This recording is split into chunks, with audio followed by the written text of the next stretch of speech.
bem, senhoras e senhores, olha nós aqui novamente para mais um encontro, né? É virtual, mas não deixa de ser um encontro, certo, meus queridos e minhas queridas? Sem perder tempo, vamos charear aqui, porque o nosso assunto é gramática, lembra? Vamos lembrar que gramática, né, é aquela pontuação pesada, certo? Dos 40 que vale a redação. Vamos lembrar sempre essa continha. Tua prova vale 80. Dos 80, 40 é a redação. E dos 40, 20 é a gramática. Então, nem preciso dizer o peso disso aqui, beleza? Então, hoje nós vamos falar sobre a questão de concordância e regência, certo? Para quem não lembra, concordância, né? Você tem a concordância nominal, que é aquela concordância quando o substantivo concorda, por exemplo, com o adjetivo. Como assim concorda? Veja, você tem uma palavra que é masculina e plural, certo? Carros. E você tem o adjetivo que vai tipificar esse substantivo. Perceba, o substantivo é masculino e plural. Óbvio que o que vai acompanhar esse substantivo tem que ser masculino e plural. Então, por exemplo, os carros são bonitos. Então, você veja que interessante. Bonitos é o adjetivo, plural, e masculino, legal. E o artigo que vem antes, os, né, do substantivo carros, também, ó, plural e masculino. Nada mais que isso. Certo, meus queridos? E tem também a concordância verbal, que é quando o verbo concorda não agora com o substantivo, mas sim com o sujeito. Lembrando que sujeito é a maneira sintática de se referir a substantivo. Substantivo morfológico. Você lembra daquela aulinha que se adorava, né? Se adorava como quem gosta de giló ou tomar chá de boldo quando está passando mal, né? Olha que coisa deliciosa. Quando aquela tua tia lá no fundamental te passava análise morfológica. Vocês lembram disso?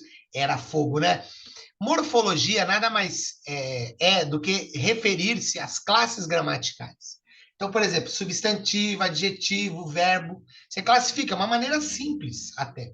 Só que a partir, por exemplo, do sexto ano, a gente começa a ver análise sintática. Então, aquilo que é substantivo pode ser sujeito, pode ser objeto, mas não vamos falar disso agora, senão nós vamos confundir as ideias, certo? Então vem comigo aqui, a concordância, como eu estava falando, é quando o sujeito concorda com o verbo. Por exemplo, ele correu, eles correram, né? Um jeito aí simples de falar, mas percebam, se fosse só assim, meu querido, todo mundo era juiz, né? E estudante de medicina. O bagulho é mais embaixo. Então vamos aqui para o primeiro. Vejam só vocês. Ah, antes, né? Estava falando de regência também, né? Não cheguei a falar. Regência são aquelas palavras que pedem complemento. Então, por exemplo, outro dia mesmo lá no departamento, né? Eu estava vendo um texto e eu não lembrava, olha só, me deu um branco, se era optar em verbo optar. Estamos falando de regência verbal. Optar em fazer algo, né? João opta em estudar. Ou se era opta por. Nossa, que detalhe, né? Como que isso aí muda? Isso muda tudo. Numa redação, o que é avaliado é a norma culta, é a linguagem formal. Então tem que estar rigorosamente dentro da regra gramatical. E regência, eu falo isso há 75 anos. Regência, meu querido, não tem assim uma fórmula para regência. Regência é uma tabela que você vai fazer aquele gesto que a educação condena, que eu não vou falar aqui, que é decorar, né? Professor, você está falando para decorar? Sim, estou. É isso mesmo. Você vai pegar uma tabela, vai ler, né? Vai memorizar alguns fundamentos da regência, porque, cara, regência não tem regra. Diferente agora, eu falei, né? Concordância, olha só, o sujeito concorda com o verbo, né? Em número e coisa e tal. E regência? Regência vai decorar a tabelinha. Eu vou pôr aqui um link de uma tabelinha para vocês, tá? Porque eu sou do bem, porque eu sou do amor. Beleza, meus queridos? Vamos lá. Vamos falar aqui do verbo haver. Olha só, esse aqui causa confusão no povo, hein? Primeiro que a galera usa, né, o verbo ter sempre em lugar de haver, no sentido de existir. E eu falei na outra aula para vocês, é sentido de existir, é sentido de ocorrer, verbo haver sempre, certo? O desvio é colocar o verbo haver no plural. Mas, professor, por que não pode no plural? Veja só. É, quando é o sentido de existir. Por quê? Porque nesse caso, quando é sentido de existir, a oração não tem sujeito. Se não tem sujeito, não é porque o verbo concordar com aquilo que não existe. Né? O que o verbo concorda? Ele concorda com o sujeito. Sujeito plural, verbo no plural. Ora, se não tem sujeito, o verbo haver fica no singular. Tá bom, não entendi. Então vem comigo aqui. Olha só. É simples. Veja só. Nesse caso, ele faz uma oração sem sujeito, não devendo, portanto, concordar com a coisa que existe ou deixa de existir. Pera que você vai entender. Quando usado, então, como verbo auxiliar, né, deixa de existir. No entanto, isto é quando aparece junto com outro verbo e pode ser substituído pelo auxiliar ter. O verbo plural está liberado. Professor, não entendi nada. Eu sei que você não entendeu. Por isso que nós vamos ver pelo exemplo. Vem aqui comigo. Há 3 flores no jardim. Beleza? Qual que é o fato aqui? Que existe 3 flores. Vamos lembrar aqui, quando o verbo haver, olha aqui com o mousezinho, o verbo haver, né, está sendo usado no sentido de existir, né, você não põe no plural. Então, por exemplo, né, havia, esse do 3 flores, fica até estranho colocar o verbo na haver, né? Haviam 3 flores. Agora, olha esse aqui. Havia 9 alunos na sala.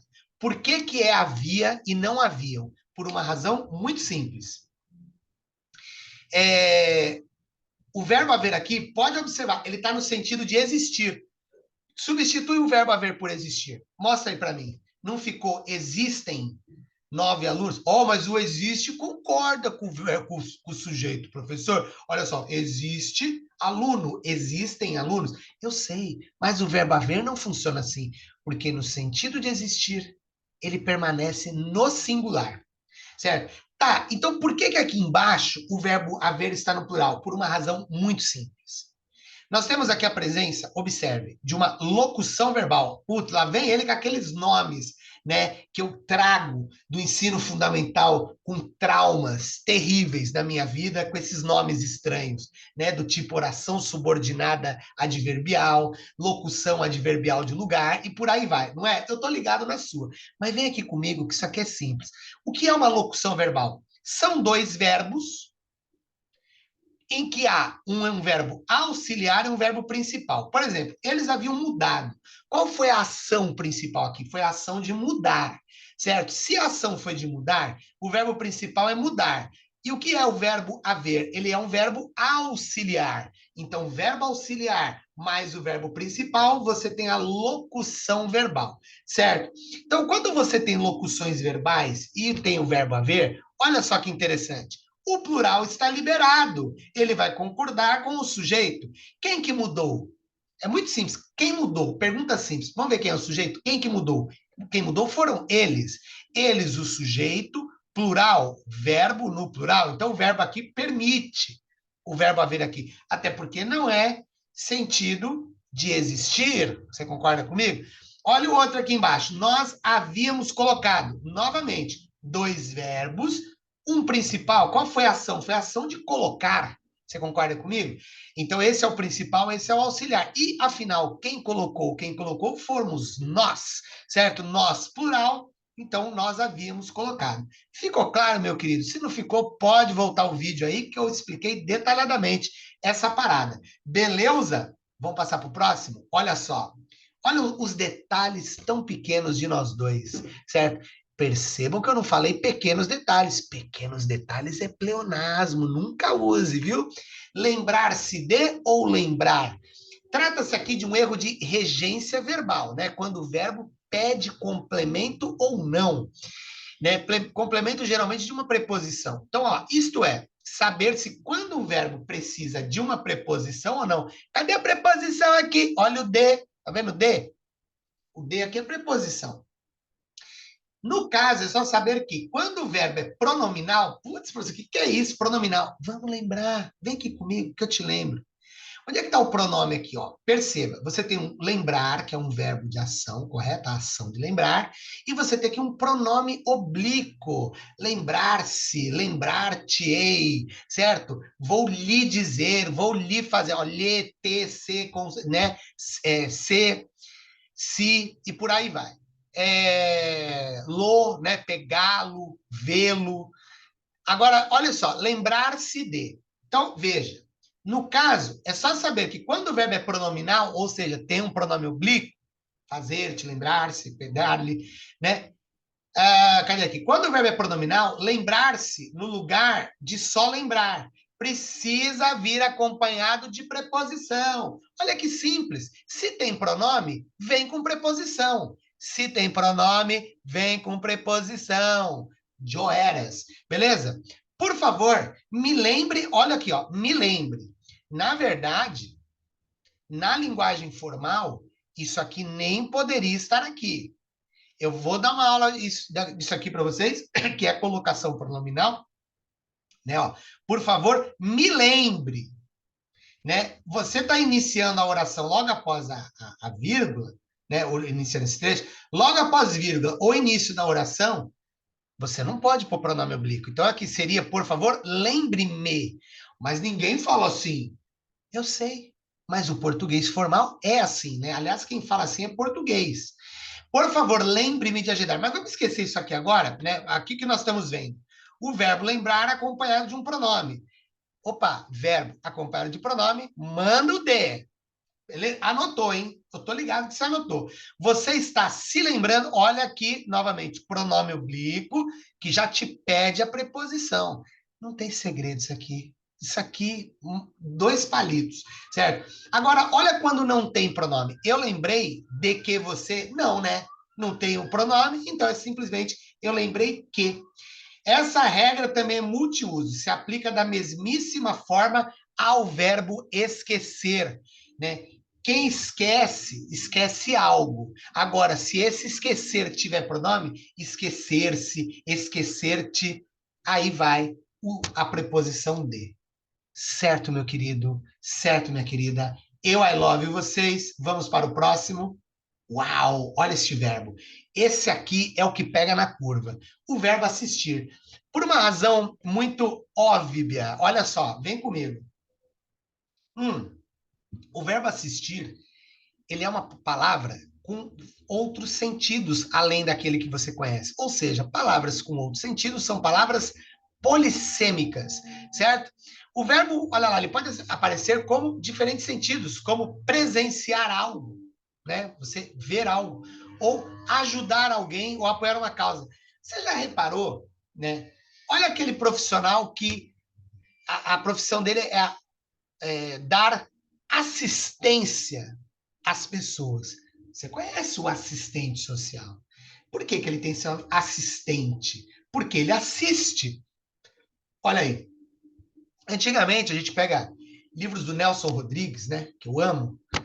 Nos livros do Nelson Rodrigues, às vezes tem umas passagens que alguém chamou a assistência, ou seja, alguém chamou uma ambulância.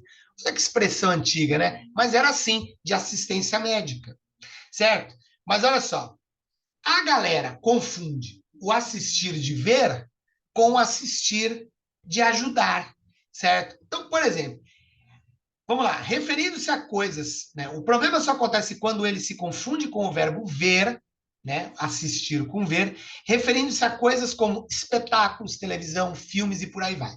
Isso porque no uso consagrado da língua, né? Ou seja, aquele uso que todo mundo faz, o correto é que o objeto seja precedido de preposição.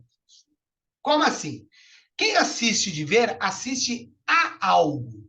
Então, por exemplo, eu vou ao cinema, né? Vou assistir, sei lá, Vingadores.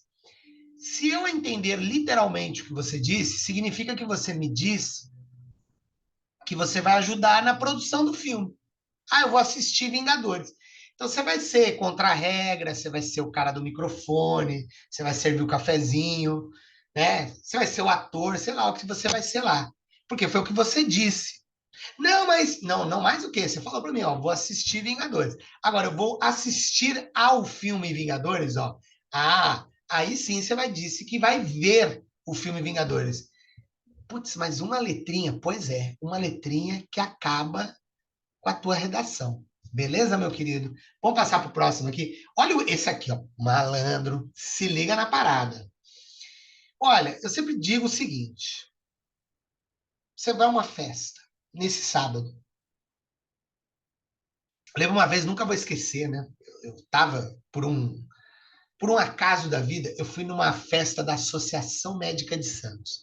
Não me pergunte como que eu fui fazer lá, porque é uma longa história que não vem ao caso aqui, né? Mas estava eu lá, numa mesa com autoridades e coisa e tal. Certo? Por que eu estou falando isso? Você acha que eu, numa situação dessa, eu poderia estar com qualquer roupa, com qualquer calçado? E vocês, meninas que estão me assistindo, vocês estariam com qualquer sandália? Com qualquer vestido? Claro que não, né? Por que eu estou falando isso e o que isso tem a ver com redação? Tudo. Veja, a redação para um concurso, para um vestibular, ela deve ser encarada como um evento de gala, em termos de linguagem. Você me entende? Então, por exemplo, o cujo, ele é um pronome relativo. Igual, por exemplo, a palavra que. Daniel, que tem um carro, né? O rapaz que a camisa é vermelha, a sala que a parede está manchada. Viu como dá para usar? Preserva o sentido? Preserva. Igual, eu entendi o que você quis dizer, está perfeito do ponto de vista tanto linguístico quanto do gramatical, não tem o que falar. Mas qual que é o lance? É o mesmo que você está nessa festa que eu te falei, de tênis. E tênis daquele bem ordinário, certo? Uma sandália safada, né, comprada no bacião da loja, não é momento para isso. Por isso que eu falo para você, quer estar bem vestido, quer estar elegante, use o pronome relativo, meu amigo, minha amiga, de maneira adequada. Vamos lembrar pronomes relativos? Depois eu ponho uma tabelinha aqui para você. Além do cujo, tem o qual, a qual, na qual, olha, fica, da outra, assim. Você pode trocar tudo isso por quê? Mas você não vai para aquela festa de chinelo, né, cara? Você quer ir com aquele baita calçado. Você quer ir com um sapato Louboutin, não é verdade? Eu estou falando para você. Então você vai usar pronome relativo. Vou pôr uma tabelinha aqui para vocês no capricho, para vocês já estudando os pronomes relativos. O cujo eu já vou falar dele, né? Porque ele é bem, ele dá uma conotação bem elegante. Mas perceba o pronome onde. Muita gente diz, por exemplo, na sociedade brasileira, onde as pessoas. Olha um exemplo aqui para gente. A educação inclusiva, onde o aluno, meu querido e minha querida, o pronome onde você só usa para lugar. Sabe lugar? Cidade, casa, rua, né? Um restaurante pode ser? Claro, restaurante é um lugar. Agora, a educação inclusiva não é lugar. A sociedade não é lugar. Quer ver uma que eu costumo ver? Ah, nos anos 60, onde as pessoas. Anos 60 não é lugar. Anos 60 é tempo, né? Então é quando. Né? Na sociedade a qual a educação inclusiva, né? A qual. E o cujo? O cujo tem um detalhe. Cujo indica posse. Sabe posse de ter algo? Olha, por exemplo, aqui. Ó. O rapaz cuja camisa é vermelha. Você saca que esse rapaz possui, tem a posse de uma camisa vermelha? As salas cujas paredes, você percebe que a parede é posse da sala? O filme cujo final, o final é posse o final é posse do filme. E daí por diante. Tá, beleza. Mas veja um detalhe de cujo. Você só usa a palavra cujo, né? Cujo, obviamente, quando se referir a um elemento masculino e cuja, elemento feminino, cujos masculino e plural e feminino plural cujas, você só pode usar entre substantivos. Rapaz, substantivo. Camisa, substantivo. Sala, substantivo. parede substantivo, filme substantivo, final substantivo. Perceberam? Muito simples. E vou te falar, quem sabe usar o cujo, não só o cujo, os pronomes relativos, que eu vou deixar a tabelinha aqui, você sofistica o seu texto. Até umas horas. Você fica digno de ir na festa da Associação Médica dos Santos, do Médica de Santos, certo? Vamos lá, meus queridos, passamos do cujo para esse aqui. Sabe aquela casca de banana colocada de propósito para você? É essa expressão, a maioria, certo? Porque a maioria, veja, eu sempre dou um exemplo assim em aula. A maioria dos jovens vesgos, palestinos, terroristas, albinos, são ou é trabalhador? Trabalha aos jovens albinos, terroristas, não sei o que, não sei o que. Ah, a maioria, né? Jovens palestinos são, né? Claro que não. Porque eu disse no início, a maioria. O sujeito é a maioria, que é singular. Olha só, a expressão está no singular e tem até artigo definido. Olha o artigo aqui, a singular. Singular, meu Deus do céu. Mas, se o que vier depois estiver no plural, como geralmente está, com o que o verbo deve concordar, nesses casos, a regra é flexível. Você pode escolher. Mesmo assim, para evitar mal entendidos, nosso conselho é sempre preferir o singular. E eu explico por quê. Olha aqui. A maioria das pessoas gosta de chocolate. Quem que gosta? Meu, quando você vai ver concordância, a primeira pergunta é: quem faz a ação? Aí você fala de maneira primária, pessoas. Não. Quem faz ação é a maioria. Porque não são todas as pessoas, é a maioria delas. E a maioria, olha lá, singular. Então a maioria gosta de chocolate.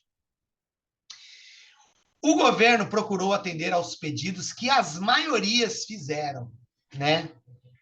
É possível essa construção? Claro que é. As maiorias ou as minorias. Você não escuta direto? Ah, tem que dar apoio às minorias. Se minorias têm plural, maiorias também têm. Quer ver outra palavra que tem plural que ninguém para prestar atenção? Gravidez. Mas como assim? Ora, nas minhas gravidezes, ou seja, no meu primeiro e do segundo filho, viu como é perfeitamente possível? O ginecologista, né, no obstetra, ele atendeu 4 gravidezes hoje, né, de alto risco. Gravidez que termina com Z, o plural segue a regra de avestruz, por exemplo, avestruzes. Beleza? Olha lá. O mesmo vale, além da maioria, vale para a maior parte, a minoria, metade de, o resto de. Ó. A maior parte dos funcionários almoça ou almoçam. Quem que almoça? Os funcionários? Não, a maior parte deles, porque não são todos que almoçam. Ó, o restante dos trabalhadores ficará por aqui. Perceba que o verbo ficar concorda com o restante. Chatinho isso aqui, né? Mas existe, viu? E pode te pegar na curva. E as porcentagens, né? E aí, se tiver porcentagem lá, como é que eu concordo a porcentagem? Na hora de concordar um verbo com o sujeito, em que há uma porcentagem, em que você deve se basear no número ou no substantivo. Como assim? Ó? Número 40%, pessoas, substantivo. Perceba que pessoas está no plural, certo? E aí, o verbo vai para o plural? Vamos lá. A resposta é que o substantivo sempre vai mandar mais que o número, a não ser que haja um artigo antes da porcentagem. Como aqui, ó. Tá vendo? Ó? Então, veja. Ou que o número seja apenas um, né? Um, obviamente, é singular, verbo no singular. Então, veja, 40% das pessoas concorda ou concordaram? Concordaram, né? Concorda com pessoas. Entre 10 e 15% dos candidatos do concurso erraram a questão. Apenas 1% dos investimentos teve, olha só, quem que teve 1%? 1% é singular. Os 30%, ó, o artigo antes, que discordaram da ideia, se retiraram da sala. Beleza, meu povo? Isso aqui é simples, né? Até que é tranquilo. E o tal de sujeito indeterminado, né? Sujeito indeterminado é aquilo. Meu, alguém... O que é um sujeito? Não é sujeito oculto. Não é sujeito inexistente. É indeterminado, ou seja, há um sujeito. Há alguém que fez uma ação, mas você não sabe quem fez essa ação, né? Por exemplo, você chega lá no departamento, quebraram a impressora. Quem quebrou? Você não define, você não determina. Alguém quebrou, só não sei quem foi. Beleza? O sujeito indeterminado aparece quando não sabemos quem executa a ação, ou quando não há necessidade de saber. Quando isso acontece, há duas opções possíveis. Na terceira pessoa do singular, que são aqueles verbos que terminam em M, fizeram, compraram, ouviram, né? Ou do singular ele, acompanhado de pronome se. Como assim? Precisa-se, ouve-se, compra-se. Inclusive, muita gente me pergunta, vem comigo, numa redação dissertativa, como a que vocês farão agora, posso usar primeira pessoa do singular? Eu sei que eu não posso. Eu não posso usar, por exemplo, pronomes que indicam isso, como eu, certo? Ou usar verbos em primeira pessoa, como compro, vejo, observo, e por aí vai. Mas aí me pergunta, você pode usar a primeira pessoa do plural? Sim. Por quê? Quando você fala na primeira pessoa do plural, né? Por exemplo, fizemos, compramos, observamos, acreditamos. Você não está falando por você. Você está falando como uma comunidade. Então, por exemplo, acreditamos que é possível. Quem acreditamos? Ora, os brasileiros, os estudantes, os professores, os anões mancos da Tailândia, não sei, né? Mas é uma comunidade, é um grupo. Beleza. E aí você tem, né? A dúvida geralmente aparece mais na segunda opção, mas é só lembrar-se que o ser vai exigir verbo no singular, certo? Então, repare como todas essas frases o sujeito não é conhecido. Ó, dizem que eles estão tendo um caso, mas não se sabe ao certo desde quando. Quem que dizem? Eu não sei. Eu sei que alguém diz, certo? E esse alguém é indeterminado, por isso que o verbo está dessa forma. Picharam o muro da escola. Quem que pichou? Não sei, indeterminado. Ainda não se descobriu quem foi. Precisa-se de garçons com experiências. Quem precisa? Eu não sei, eu sei que alguém precisa. Beleza? Mas aqui você percebe que o verbo está no singular, certo? Cuidado, olha só, e o aluga-se casas? Segue a mesma regra, né? Aluga-se casas? Não, por uma razão muito simples. Precisa-se de garçons. Quem precisa? Não sei, é indeterminado. Agora, olha o alugam-se casas. Alugam-se casas é voz passiva. A casa está sendo alugada. Então, o sujeito é casas. Então, o verbo deveria concordar com casa. Então, deveria ser alugam-se casas. Vendem-se, né, lhamas. De onde eu tirei lhama, né? Mas, enfim, foi a primeira coisa que me apareceu. Vendem-se filhotes, beleza? De lhama, beleza? Para quem gosta. Certo, meu povo? Nós vamos encerrar por aqui para não ficar tão comprido. E a próxima aula que eu vou gravar, vou tentar gravar antes de dar uma semana, né? Porque o concurso está chegando. Acentuação. Que delícia, hein? Muita gente me pergunta, né? Qual é o principal erro que você vê nas redações? Eu lembro que quando eu comecei a dar aula, muita gente acreditava naquelas abreviações de internet, né? Lembra? O pessoal escrevia Naon, né? Até hoje se usa VC, mas o Naon já era, né? Só velho lembra disso. Naon, Itaon, aquilo era tão ridículo, né? Mas o povo usava. Essa coisa de abreviatura, né? O pessoal confundia. Mas eu falo com toda certeza, o maior erro em redação do jovem, né? Muito por conta do uso de internet, é acentuação e pontuação. Vocês sabem disso, meus queridos colegas. A molecada não acentua, a molecada não pontua. É o principal erro em redação. E nós vamos ver isso na próxima aula, certo? Já estou com saudades e vou deixar aqui saudações para todos vocês. Vida longa e próspera e fui! Uau!